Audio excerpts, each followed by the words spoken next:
Democracy नामक चीजों की, डेमोक्रेसी के आउटकम की, अकाउंटेबिलिटी की। डेमोक्रेसी ना इक्वालिटी प्रमोट करती है सिटीजन्स के अंदर। कार चलाने का एक तरीका है वोटिंग के थ्रू, ज्यादा लोगों को एक्सेप्टेबल है। बात करते हैं इकोनॉमिक ग्रोथ एंड डेवलपमेंट की, देश आपको अमीर दिखेगा, बढ़िया टॉपिक है।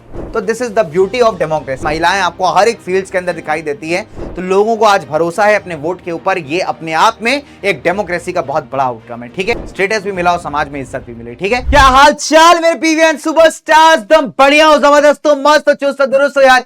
आइए बच्चावाड़ी, स्वागत है आप सबका आपके अपने प्यारे जबरदस्त वाले सुपर वाले प्लेटफॉर्म यानी फिजिक्स वाला के ऊपर, और आपके प्यारे प्यारे फाउंडेशन चैनल के ऊपर, और साथ ही साथ आपके प्यारे जबरदस्त बरखुरदार आपके दिमाग को चलाने वाले यानी माइंड मैप सीरीज के अंदर। तो बच्चों बहुत सिंपल है, आज के इस पॉलिटिकल साइंस वाले मुद्दे में आज हम आपसे जो है रूबरू होने वाले हैं, आपसे डिस्कस करने वाले हैं डेमोक्रेसी नामक चीजों के आउटकम्स। यानी आउटकम का मतलब होता है यार किसी चीज का रिजल्ट, ठीक है।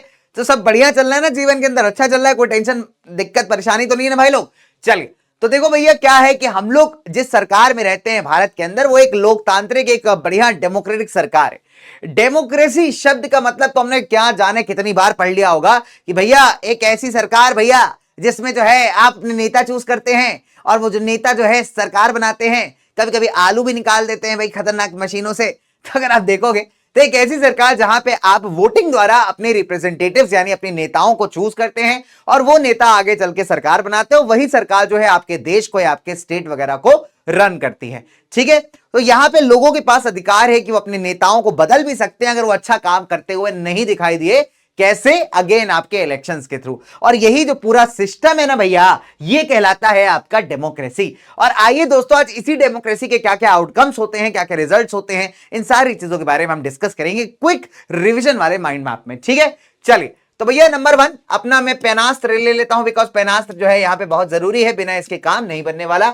हम बात करेंगे डेमोक्रेसी के आउटकम की, अकाउंटेबिलिटी की, इकोनॉमिक ग्रोथ की, सोशल डाइवर्सिटी और इन सारे मुद्दों की, ठीक है। चलिए, तो नंबर 1 देखिए, अगर हम बात करें हमारे डेमोक्रेटिक सरकार की, तो डेमोक्रेसी एक बेहतर फॉर्म ऑफ गवर्नमेंट कंपेयर की जाती है। जब भी आप डिक्टेटरशिप से डेमोक्रेसी का आप मुकाबला करेंगे तो हमेशा आप देखोगे कि डेमोक्रेसी एक बेहतर फॉर्म ऑफ गवर्नमेंट है। क्यों है? नंबर 1, डेमोक्रेसी ना इक्वालिटी प्रमोट करती है सिटीजन्स के अंदर, कि यार सिटीजन्स आपस में मिलजुल करके समान तरीके से रहने चाहिए। दूसरी बात, हर एक इंसान का इज्जत, कहते हैं उसका डिग्निटी, इसको प्रमोट करने का काम किसका है? हमारी डेमोक्रेसी का। क्वालिटी ऑफ डिसीजन मेकिंग काफी बेहतर होता है डेमोक्रेसी में। क्यों? क्योंकि कई सारे लोगों से सलाह मशवरा किया जाता है ना। नेताजी क्या लगता है आपको इस बात पे, हमारे डिसीजन सही है? पर खुरदार बिल्कुल सही है। तो अगर आप देखोगे कई सारे लोग संसद भवन के अंदर, पार्लियामेंट्स के अंदर, या जो आपके स्टेट्स की विधानसभाएं होती है, वहां पे मिलकर डिस्कस करते हैं, डिबेट करते हैं, तब जाकर के कोई मुद्दे को आप यहां पे कन्वर्ट करते हो, ठीक है। तब जाकर के किसी चीज पे डिसीजन लिया जाता है, और ऐसा डिसीजन का जो क्वालिटी है वो डेफिनेट सी बात है बढ़िया होने वाला है। दूसरा, provides a method to resolve conflicts, यानी अलग अलग लड़ाई झगड़ों को रिजॉल्व करने का बढ़िया तरीका, तौर तरीका यहां पे आपकी डेमोक्रेसी आपको बताती है। और साथ ही साथ allows room to correct mistakes, यानी अगर इससे कोई गलती हो जाए तो उसको सुधारने का जरिया भी यही प्रोवाइड करती है। कैसे? मान लीजिए किसी सरकार ने बढ़िया परफॉर्मेंस नहीं किया, अच्छा काम नहीं किया लोगों के लिए, तो सरकार को लोग क्या करेंगे? अगले चुनाव भगा देंगे भैया, वोट ही नहीं देंगे। तो उनको रियलाइज होगा ना कि यार हमसे कहां मिलती, कहां मिस्टेक हुआ है, तो अगली बार वो उसको इंप्रूव करेंगे। तो ये कुछ ऐसी चीजें हैं जो कि आपके डिक्टेटरशिप यानी किसी और फॉर्म ऑफ गवर्नमेंट में आपको नहीं मिलेंगी, जो कि आपको मिलती है सिर्फ एक डेमोक्रेसी के अंदर, ठीक है ना। डेमोक्रेसी को अगर आप देखोगे, कई बार जो है ना प्रिंसिपल की बात की जाए, अगर बात की जाए, एक बड़ा सवाल आता है लोगों के मन में, बहुत सारे सवाल आते हैं, इतनी अच्छी अच्छी बातें होने के बाद भी यार लोगों के मन में इतने जहन में इतने सवाल आते हैं, ठीक है। नंबर 1 पहला सवाल आता है कि डेमोक्रेसी को देखा जाता है कि it is good in principle, लेकिन कभी कभी लगता है यार कि प्रैक्टिस या प्रैक्टिकल फॉर्म में जो है ये उतनी जबरदस्त है नहीं, ठीक है। अगर आप देखोगे तो ये जो दिमाग में जो डिलेमा है, डिलेमा मतलब सोच विचार जो हमारे दिमाग में चल रहा है, हमसे कई सारे क्वेश्चंस पूछने पे हमको मजबूर कर देता है, ठीक है। नंबर 1, अगर आप देखोगे जो हमारा इंटरेस्ट है डेमोक्रेसी के अंदर ना, वो कई बार हमको एक स्टेट ऑफ माइंड में डाल देता है कि हम कई बार ये क्वेश्चन पूछते हैं कि क्या डेमोक्रेसी सारे सोशल, इकोनॉमिक और पॉलिटिकल मुद्दों को सॉल्व कर सकती है, ठीक है। और मान लीजिए कि अगर इनमें से कोई भी हमारी एक्सपेक्टेशन सही तरीके से मीट नहीं हुई, तो हम कहते हैं ये डेमोक्रेसी मक्कार है, बेकार है, बर्बाद है, घटिया है। यही करते हो ना बेटा। सरकार ने अगर आपकी पर्टिकुलर एक्सपेक्टेशन पूरी नहीं की, आप कहोगे सरकार तो काम नहीं कर रही है, सरकार काम नहीं कर रही है ना। तो ऐसे थोड़ी होता है यार, है ना। नो डाउट यार डेमोक्रेटिक सरकार हमारी मैक्सिमम एक्सपेक्टेशंस पे खरा उतरने का ट्राई करती है, लेकिन इसका यह मतलब नहीं कि भैया वो गारंटी दे रही है कि आपको समाज के सारे दिक्कत परेशानियां दूर कर देगी। ठीक है ना। देखो पहला स्टेप है, जब कभी भी आप डेमोक्रेसी के आउटकम्स की बात करते हैं कि डेमोक्रेसी क्या क्या रिजल्ट आपको देती है, तो इसको सोचने के लिए सबसे पहला स्टेप यह है कि आप नंबर 1 पहले इस बात को मानिए कि डेमोक्रेसी सिर्फ एक फॉर्म ऑफ गवर्नमेंट है। डेमोक्रेसी सरकार का एक तरीका है यार, सरकार चलाने का एक तरीका है। ये आपके लिए बेटा अपॉर्चुनिटी क्रिएट करेगी ना, आपके लिए कई सारे साधन उपलब्ध कराएगी, लेकिन एज अ रिस्पॉन्सिबल नागरिक, एज अ रिस्पॉन्सिबल सिटीजन, ये आपकी जिम्मेदारी है कि उन कंडीशंस का कितना बेहतर उपयोग कर पाते हैं और किस तरीके से उसको यूटिलाइज कर पाते हैं। और अगर आप यूटिलाइज नहीं कर पा रहे तो बेटा दिक्कत डेमोक्रेसी के अंदर नहीं है, दिक्कत आपके अंदर है। ठीक है, चलिए आगे बात करते हैं। नंबर 1 कहते हैं कि डेमोक्रेसी का अकाउंटेबल, रिस्पॉन्सिबल, लेजिटिमेट सरकार पैदा करती है। अभी देखिए कैसे होता है, समझिएगा। देखो नंबर 1 अकाउंटेबल का मतलब होता है बेटा जो आपकी बातों को आंसरेबल हो। रिस्पॉन्सिबल का मतलब होता है जो आपकी नीड्स और विशेष के प्रति जिम्मेदार हो। और लेजिटिमेट का मतलब होता है जो आपको मतलब आप चाहो तो ऐसी सरकार को बदल पाओ, यानी आपका अधिकार हो आपकी सरकार के ऊपर, वो कहलाती है आपका लेजिटिमेसी या लेजिटिमेट गवर्नमेंट। ठीक है, अगर आप देखोगे तो पीपल, लोगों के पास अधिकार है अपने रूलर्स को चूज करने का, साथ ही साथ लोगों के पास अधिकार है उनको कंट्रोल करने का भी। कैसे? वोटिंग के थ्रू। देखो लोग जो है ना डिसीजन मेकिंग में इन्वॉल्व होने चाहिए जहां भी उनको मौका मिले। आप कह सकते हो जो सबसे बेसिक आउटकम और डेमोक्रेसी का वो यही है कि एक ऐसी सरकार प्रोड्यूस करती है जो लोगों को आंसरेबल है अपने डिसीजंस के लिए। कोई सरकार कोई डिसीजन लेती है तो उसके लिए आपको बताती है कि उसने ऐसा क्यों किया, ये उसकी अकाउंटेबिलिटी। दूसरी बात, लोगों के नीड्स एंड डिमांड्स के प्रति वो रिस्पॉन्सिबल है। अगर लोगों का कोई मुद्दा है, समस्या है, प्रॉब्लम है, परेशानी है, तो उसको रिजॉल्व करना किसकी जिम्मेदारी है? सरकार की। ठीक है, अब अगर आप देखेंगे तो डेमोक्रेसी ना डेलिब्रेशन यानी डिस्कशन और नेगोशिएशन के आइडिया पे बेस्ड है। तो डेमोक्रेटिक सरकार में जब भी कोई डिसीजन लिया जाता है तो रैंडम नहीं होता, पहले 10 लोगों से कंसल्ट किया जाता है, उस पे जो अच्छे पॉइंटर्स है, नेगेटिव पॉइंटर्स है, सबको डिस्कस किया जाता है, इंप्रूवमेंट्स किए जाते हैं, तब जाकर ये कोई डिसीजन लिया जाता है। ठीक है नाउ, अब अगर आप देखोगे डेमोक्रेटिक गवर्नमेंट ना ज्यादा टाइम लेती है बिकॉज वो सारे प्रोसीजर्स को फॉलो करती है, तब जाके कोई डिसीजन लेती है। ठीक है, बट अगर आप देखोगे because it has followed procedures, है ना, बट इसने क्योंकि प्रॉपर प्रोसीजर्स फॉलो किए हैं, डिबेट किया, डिस्कशन किया है, तो जिसका डिसीजन है ना वो कंपैरेटिवली ज्यादा लोगों को एक्सेप्टेबल है। ठीक है, अब आप सोचो डिक्टेटरशिप के अंदर, अब डिक्टेटरशिप वाला आदमी क्या करेगा भैया? अपनी मनमर्जी चलाएगा, उसके जो मन में आएगा वो डिसीजन लेगा। लेकिन क्या ये डिसीजन वहां की देश की जनता को एक्सेप्टेबल होगा? आंसर है नहीं। अब वो बात अलग है कि उनको डर की वजह से जो है ना एक्सेप्ट करना पड़ेगा। अब से नॉर्थ कोरिया के जो किंग जोंग उन भैया, हमारा गोलूमोलू, तो जो गोलूमोलू है उसके जो मन में आता है भैया वो डिसीजन ले लेता है। अब अगर बोलेगा पूरे देश को रोना है तो रोना पड़ेगा, लोगों की मजबूरी, बट लोग रोना थोड़ी चाह रहे। अगर लोगों को आप एक बेहतर ऑप्शन दोगे तो डेफिनेट सी बात है वो कुछ और पसंद करेंगे, तो वही चीज होती है। बट डेमोक्रेसी के अंदर ऐसा नहीं है। डेमोक्रेसी जो है जो डिसीजन लेती है बड़े देर में लेती हो, लेकिन ऐसा लेती है जो ज्यादातर लोगों को एक्सेप्टेबल होता है। ठीक है ना, अगर आप देखोगे तो right and the means to examine the entire process है ना, कि किस तरीके से डिसीजन लिया गया है, इसको हम कहते हैं ट्रांसपेरेंसी। आपको पता होगा भारत में एक आरटीआई का प्रावधान यानी राइट टू इंफॉर्मेशन है।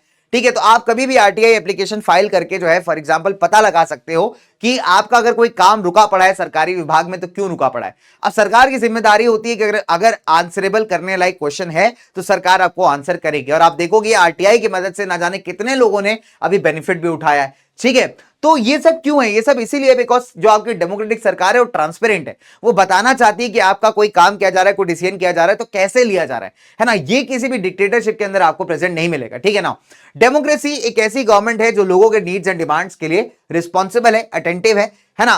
एंड हम ऐसा मान भी लेते हैं यार कि डेमोक्रेसी फ्री ऑफ करप्शन होनी चाहिए। हालांकि यार ये कोई गारंटी नहीं है, देखो है ना। अगर आप बात करोगे करप्शन यानी आप कह सकते हैं भ्रष्टाचार, ये किसी गवर्नमेंट में स्टार्टिंग से नहीं होता। ये जो वहां के कुछ ऐसे लोग होते हैं ना नालायक टाइप के, वो इसको पैदा करते हैं। और आप ये कहो कि डेमोक्रेटिक गवर्नमेंट एक भ्रष्टाचारी सरकार है, इसमें करप्शन बहुत होता है, तो ऐसा कोई प्रमाण नहीं मिलता कि डिक्टेटरशिप में करप्शन है। इनफैक्ट डिक्टेटरशिप में आपको भर भर के करप्शन मिलेगा। तो करप्शन एक ऐसा चीज है यार जो लोग ही खत्म कर सकते हैं और लोग ही पैदा करते हैं। ठीक है, तो अगर आप देखोगे कि नो डाउट कि डेमोक्रेसी सरकार हो सकता है कि आपके नीड्स एंड डिमांड्स को 100% पूरा ना कर पा रही हो या करप्शन फ्री सरकार ना हो, लेकिन फिर भी अगर आप देखोगे तो डेमोक्रेटिक गवर्नमेंट लोगों की अपनी खुद की government, it's a legitimate government.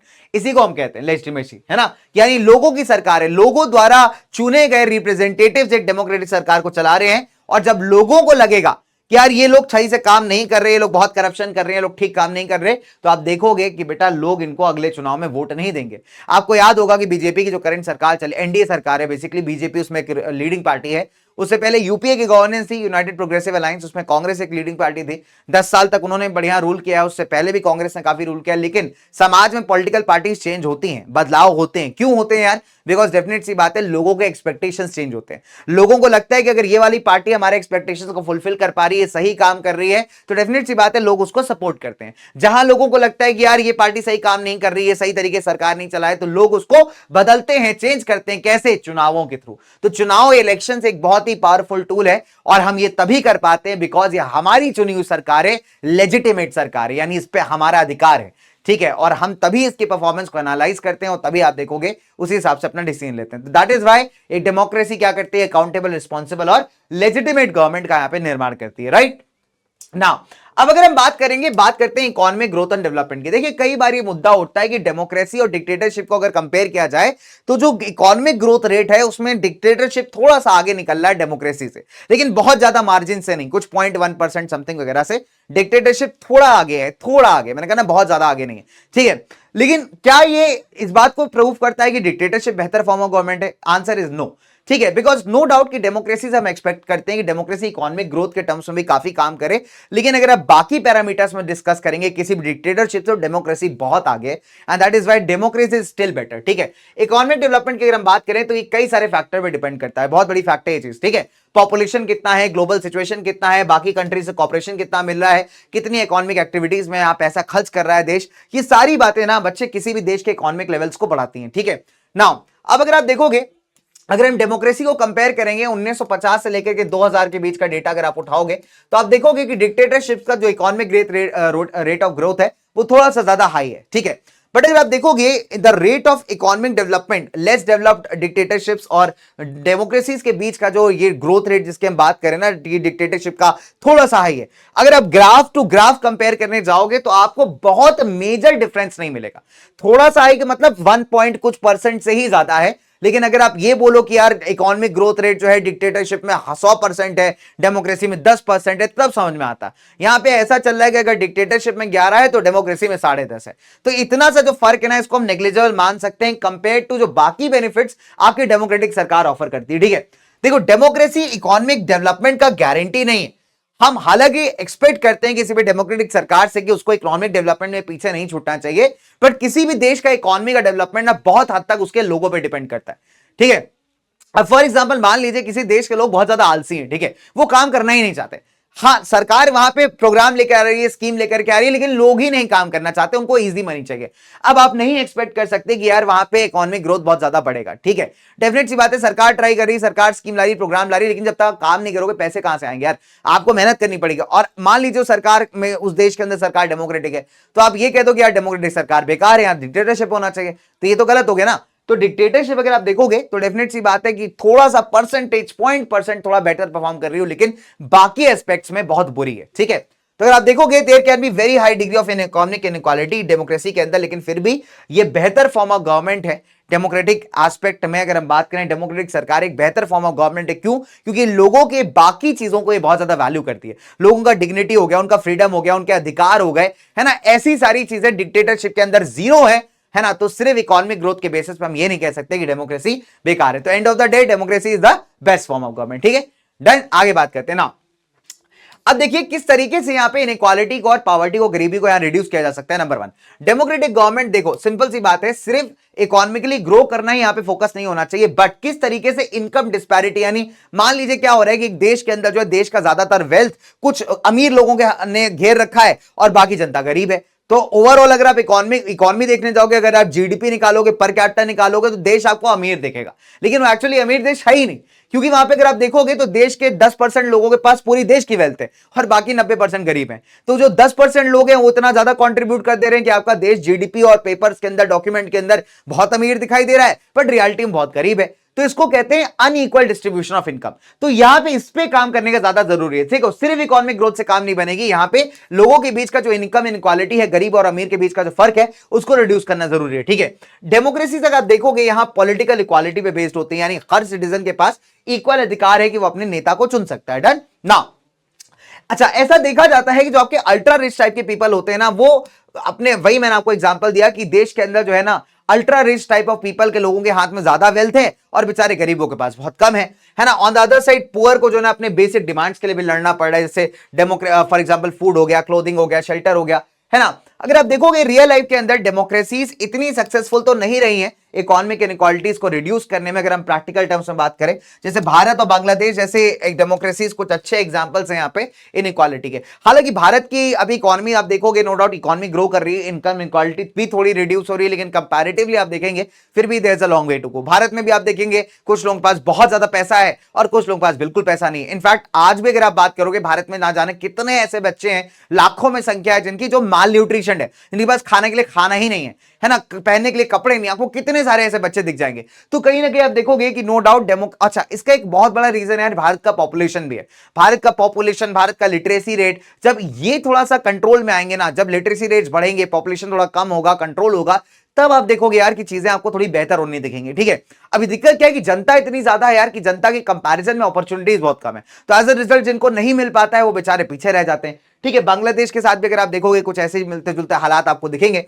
तो इनइक्वालिटी को रिड्यूस करना, गरीबी को कम करना, यह भी एक प्राइम यहां पे मुद्दा होना चाहिए डेमोक्रेसी का, किसी भी डेमोक्रेटिक सरकार का। ठीक है, सिर्फ इकोनॉमिक ग्रोथ करने से यहां काम नहीं बनेगा। डन। चलिए अब बात करते हैं अकोमोडेशन ऑफ सोशल डाइवर्सिटी की। देखिए बढ़िया टॉपिक है। अच्छा, एक्सपेक्ट किया जाता है कि डेमोक्रेसी ना लोगों को एक अच्छी सुख भरी जिंदगी प्रोवाइड करे जहां लड़ाई झगड़ा ना हो। अच्छा, कोई भी सोसाइटी इस बात का देखो परबन, अच्छा कितनी भी अच्छी सोसाइटी हो, आप देखोगे ना छुटपुट छुटपुट छुटपुट लड़ाइयां होती रहती हैं। तो 100% कोई भी सरकार कॉन्फ्लिक्ट को रिजॉल्व करवा देगी, इसका कोई सरकार गारंटी नहीं दे सकता, ना डेमोक्रेसी ना डिक्टेटरशिप, कोई नहीं दे सकता। ठीक है, लेकिन फिर भी अगर आप देखोगे तो हम लोगों के डिफरेंसेस को रिस्पेक्ट करना सीख सकते हैं। और डिफरेंसेस को अलग अलग, जो लोगों के बीच में अलग अलग असमानताएं हैं, जैसे किसी का रिलीजन अलग है, किसी की भाषा अलग है, किसी का कल्चर अलग है, तो इस तरीके के जो डिफरेंसेस है ना, इनको एडजस्ट करने का जो सबसे बेहतर तरीका है दैट इज डेमोक्रेसी। ठीक है, तो ये एक ऐसा आउटकम है जो डेमोक्रेसी ने बहुत अच्छा किया है। इनफैक्ट अगर आप देखोगे जो अलग अलग प्रकार के कॉन्फ्लिक्ट्स हैं, डिविजन्स हैं, सोशल डिफरेंसेस हैं, इनको सक्सेसफुल तरीके से हैंडल करना, ये डेमोक्रेसी का अपने आप में एक प्लस पॉइंट है। अगर आप बेल्जियम का एग्जांपल लीजिए, देखिए बेल्जियम में आपने देखा होगा कि बेल्जियम में किस तरीके से डेमोक्रेटिक रास्ता अपनाया गया था, यहां पे है ना, डेमोक्रेटिक रास्ता अपनाया गया था। और वहां पे रहने वाले जो फ्रेंच लोग थे, डच लोग थे, जर्मन लोग थे, उनके अधिकारों को प्योर तरीके से, पावर शेयरिंग तरीके से, डेमोक्रेटिक तरीके से रिजॉल्व किया गया। एज अ रिजल्ट आप देख पाते हो कि बेल्जियम टूटने से बच गया, नहीं तो हो सकता था उसमें इतने दंगे होते कि लोग परेशान हो जाते। वहीं अगर आप श्रीलंका का कंपैरिजन करिए, श्रीलंका में क्या हुआ, डेमोक्रेसी को फॉलो नहीं किया गया, श्रीलंका में सिंघाली लीडर्स ने अपनी मनमानी चलाई, एज अ रिजल्ट श्रीलंका में सिविल वॉर हो गया। तो आप देखिए अगर श्रीलंका में भी डेमोक्रेटिक स्टेप्स उठाए जाते, लोगों को पावर दी जाती, तमिल लोगों को भी इक्वल अधिकार दिए जाते, तो शायद लड़ाई झगड़े नहीं होते और देश की इकोनॉमी, प्रॉस्पेरिटी, किसी चीज की बैंड नहीं बचती। तो बेल्जियम और श्रीलंका दो बड़े प्यारे एग्जांपल्स है आपको बताने के लिए किस तरीके से आप डेमोक्रेटिक अप्रोच अपनाओगे तो सारी चीजों को आप एडजस्ट कर सकते हो, देश में खुशी खुशी रह सकते हो। ठीक है, देखो छुटपुट छुटपुट चीजें होती रहती हूं, हर देश के साथ कॉमन है, लेकिन फिर भी अगर आप देखेंगे तो this is the beauty of democracy, right. Now अगर आप देखेंगे मेजॉरिटी माइनॉरिटी दोनों को मिलकर काम करना पड़ेगा, दोनों के ओपिनियंस को यहां पे रिस्पेक्ट करना जरूरी है, तभी आप देश में सरकार चला सकते हैं। जरूरी है बेटा कि rule by majority, majoritarian rule ना बन जाए। जैसे श्रीलंका में हुआ था कि एक मेजॉरिटी कम्युनिटी ने माइनॉरिटीज के ऊपर अपना डोमिनेंस एस्टैब्लिश कर लिया। ठीक है, तो ऐसा नहीं होना चाहिए। रूल बाय मेजॉरिटी कम्युनिटी का मतलब होता है कि for example rule by majority का मतलब होता है बेटा कि जिन लोगों को यहां पे हमारे देशवासियों ने वोट देकर के, मेजॉरिटी वोट्स देकर के, ज्यादा वोट्स देकर के जिताया है, वो लोग सरकार बनाएं और वो लोग जो है लोगों के नीड्स एंड विशेस को वहां पे पूरा करें। दैट मींस देश को अच्छे तरीके से रन करें। ठीक है, अगर किसी को, अच्छा एक और इंपॉर्टेंट बात है, अगर मान लीजिए कोई चुनाव लड़ना चाहता है या पॉलिटिकल एरिना का हिस्सा बनना चाहता है, लेकिन उसको उसके जन्म के आधार पे, उसके कास्ट रिलीजन के आधार पे उसको रोक दिया जाए, तो ये गलत है। ठीक है, तो किसी को इन आधारों पे मेजॉरिटी में अंदर होने से रोका नहीं जा सकता। ठीक है, अगर ऐसा हो जाता है तो उस केस में आप कहोगे कि डेमोक्रेसी का जो अकोमोडेटिव फीचर है वो बिल्कुल खत्म हो गया, राइट। तभी आप देखोगे हमारे देश के अंदर जब चुनाव लड़े जाते हैं तो कैंडिडेट्स आपको हर एक अलग अलग कास्ट रिलीजन से मिलेंगे। ये इस बात का सबूत है कि किस तरीके से हमने डिफरेंसेस को एक्नॉलेज किया है। और भारत से ज्यादा वैरायटी वाला देश आपको, मेरे को नहीं लगता पूरी दुनिया में मिलेगा। इतनी वैरायटी होने के बाद भी, इतने कल्चर्स होने के बाद भी अगर हम एकजुट होकर के रहते हैं, कल जब भारत ने इंग्लैंड को हराया तो ये जो देश से एकदम अंदर वाला जो देश प्रेम का भावना जीता ना, एकदम देश प्रेम का जो भावना था कि इंडिया इंडिया वाला जो फैक्टर है, वो बेटा हर एक रिलीजन, हर एक धर्म, हर एक कम्युनिटी से बढ़ के था, है ना। क्योंकि कहते हैं ना कि देश से बढ़ के कुछ नहीं है भाई। So desh is the first religion that we all follow, that is the one fact point, है ना। चलिए नाउ अब अगर हम बात करें बेटा हमारे डिग्निटी एंड फ्रीडम की, तो डेमोक्रेसी की हम बात करते हैं तो डेमोक्रेसी बाकी किसी भी गवर्नमेंट से ज्यादा बेहतर है जब लोगों के इंडिविजुअल डिग्निटी की बात आती है, उनके सम्मान की बात आती है, उनके फ्रीडम की बात आती है। ठीक है, अब अगर आप देखोगे जो डेमोक्रेसी का बेसिस है ना बेटा, वो लोगों के रिस्पेक्ट, सम्मान और फ्रीडम पे ही बेस्ड है ना। अगर आप देखोगे तो अलग अलग वर्ल्ड की डेमोक्रेसीज ने इसको अलग अलग टर्म्स में अचीव किया है। मैक्सिमम सोसाइटीज जो वर्ल्ड के अंदर थी, है ना, वो डेफिनेट सी बात है, आप देखोगे मेल डोमिनेटेड सोसाइटीज थी या पुरुष प्रधान समाज था। वर्ल्ड की मैक्सिमम समाज की आप बात करिए तो मेल डोमिनेट करते थे, लेकिन अभी आप देखोगे ये चीजें थोड़ी थोड़ी ब्रेक हुई। आप देखोगे डेमोक्रेसी के अंदर महिलाओं को भी इक्वल तरीके से सम्मान दिया जाता है, उनको अधिकार दिए जाते हैं, उनको रिस्पेक्ट दी जाती है, जो आज से कई सालों पहले उनको नहीं मिलती थी। फिर आप देखोगे खासकर जो विमेन ने, महिलाओं ने जो लंबे स्ट्रगल्स किए, आंदोलन किए, उन्होंने डेफिनेट सी बात है बेटा इक्वल ट्रीटमेंट के रिस्पेक्ट में यहाँ पे डेमोक्रेसी के अंदर उनके लिए एक जगह बनाई है। और आज आप देखोगे महिलाएं आपको हर एक फील्ड्स के अंदर दिखाई देती है। ये आपको एक नॉन डेमोक्रेटिक कंट्री के अंदर ये चीज नहीं दिखाई देगी। आज भी देश में कितने सारे ऐसे, वर्ल्ड के अंदर कितने सारे ऐसे देश है जो कि डेमोक्रेसी नहीं है, और वहां पे महिलाओं की अगर आप हालत पूछे तो महिलाओं की हालत बहुत खराब है यार, है ना। महिलाओं की अगर आप हालत देखेंगे ना, उनके पास अधिकार है, उनके पास राइट्स है। और वहीं अगर आप डेमोक्रेटिक कंट्रीज की बात करिए, आप स्कैंडिनेविया रीजन चले आइए, फिनलैंड विनलैंड चले आइए, तो वहां पे तो यार महिलाओं के अधिकार नेक्स्ट लेवल के हैं। ठीक है, तो ये सब जो ऐसे डिग्निटी की बात है, फ्रीडम की बात है, आपको देखोगे तो डेमोक्रेसी से बेहतर किसी सरकार में नहीं मिलती। Done. Democracy in India, in fact अगर आप देखोगे भारत में, जब आपने जो दलित थे बेचारे, हमारे जो पिछड़ा वर्ग था, उनके जब मुद्दों को आपने सरकार में उठाया, जब आपने राजनीति में उठाया, डेमोक्रेसी के अंदर उठाया, तो आप देखोगे कि उनको भी यहां पे काफी ज्यादा फायदा हुआ है। ठीक है, इक्वल स्टेटस मिला, इक्वल अपॉर्चुनिटी मिला। रिजर्वेशंस का बहुत अच्छा एग्जांपल है ना। अगर आप देखेंगे तो एक्सपेक्टेशन किसी भी डेमोक्रेटिक सरकार से भी एक ऐसा इंपॉर्टेंट फैक्टर है जो किसी भी कंट्री को, डेमोक्रेटिक कंट्री को जज करने में बड़ा मदद करता है कि लोग कितनी एक्सपेक्टेशंस रखते हैं। अगर डेमोक्रेसी से एक एक्सपेक्टेशन आपकी पूरी होती है तो जरूरी है आपकी कुछ और एक्सपेक्टेशंस भी होनी चाहिए। अगर आपकी एक्सपेक्टेशंस ही होना बंद हो गई तो समझ जाइए डेमोक्रेटिक सरकार बेकार है। ठीक है, डेमोक्रेसी का सबसे खास फीचर यही है कि it produces another test, and it produces another test as it passes one. जैसे वो एक टेस्ट पास करती है, वैसे उसके सामने एक बड़ा टास्क या बड़ा टेस्ट आगे खड़ा हो जाता है। ठीक है, तो बहुत जरूरी है कि जब लोग ज्यादा डेमोक्रेसी डिमांड करते हैं ना, वही अपने आप में एक ऐसा फीचर बताता है कि डेमोक्रेसी बेहतर वर्क कर रही है। और लोग अगर कंप्लेन करना बंद कर देंगे तो भी आप समझ जाइए कि डेमोक्रेसी बढ़िया काम नहीं कर रही है। तो लोगों का कंप्लेन करना, लोगों का डेमोक्रेसी से एक्सपेक्टेशंस रखना, that itself is an outcome कि democracy is a good form of government, ठीक है, बेटर फॉर्म ऑफ गवर्नमेंट। ठीक है, और आजकल आप देखोगे तो मैक्सिमम इंडिविजुअल्स ये भरोसा रखते हैं कि इनका वोट जो है ना बेटा बहुत हद तक डिफरेंस क्रिएट कर सकता है इन द फॉर्म की जिस तरीके से सरकार बनाई जाएगी, यह सरकार यहां पे देश को चलाएगी। ठीक है, तो लोगों को आज भरोसा है अपने वोट के ऊपर, ये अपने आप में एक डेमोक्रेसी का बहुत बड़ा आउटकम है। ठीक है, चलिए, तो बात समझ में आ गई दोस्तों यहां तक। तो बहुत ही कम शब्दों के अंदर मैंने ट्राई किया कि आपको डेमोक्रेटिक सरकार के बारे में बताया जाए, डेमोक्रेसी के आउटकम्स के बारे में बताया जाए। तो हमने क्या सीखा कि डेमोक्रेसी कैसी सरकार बनाती है जो आपके बातों को सुनती है, आंसरेबल है, आपके लिए ट्रांसपेरेंट है ना, अपनी डिसीजन कैसे लिए जा रहे हैं उसको बताती है, आपकी नीड्स एंड विशेस को पूरा करने का ट्राई करती है। आपकी सरकार है, बिकॉज आप जब चाहो उसको बदल सकते हो अपने वोट्स के द्वारा। ठीक है, इकोनॉमिक ग्रोथ में हालांकि थोड़ा सा बढ़िया परफॉर्म नहीं किया, लेकिन फिर भी हम लोग ट्राई कर सकते हैं, एक्सपेक्ट कर सकते हैं कि डेमोक्रेसी एक बेटर इकोनॉमिक ग्रोथ को प्रोड्यूस करे, साथ ही साथ इनकम इनक्वालिटी को रिड्यूस करे। सोशल डिफरेंसेस को अकोमोडेट करने की बात आती है तो डेमोक्रेसी से बढ़िया कुछ नहीं है। बेल्जियम और श्रीलंका इसका बेस्ट एग्जांपल है। और बात आती है डिग्निटी एंड फ्रीडम की, तो आप देखोगे जब डेमोक्रेटिक सरकारों में, चाहे वो महिलाओं के अधिकार हो, चाहे वो हमारे दलित के अधिकार हो, जब इनको उठाया गया तो आप देखोगे इनको इक्वल अपॉर्चुनिटी भी मिला, स्टेटस भी मिला और समाज में इज्जत भी मिली। ठीक है, तो इसी के साथ बेटा एक लास्ट बस यही बात है आपसे, बढ़िया से रिवाइज करते रहो, मस्त रहो, चुस्त रहो, दुरुस्त रहो। और इसी के साथ एंड अप करते हैं आज के माइंड मैप को। मेरी मुलाकात होगी आपसे किसी अगले माइंड मैप में। उम्मीद है ये फटाफट से क्विक सा एकदम माइंड बॉगलिंग रिवीजन आपको मजा आया होगा। रिवाइज करते रहिए, पढ़े रहिए, जुड़े रहिए पीडब्ल्यू के साथ और मेरे साथ। मैं चलता हूं, मिलूंगा आपसे नेक्स्ट क्लास। बाय दोस्तों, take care and love you all.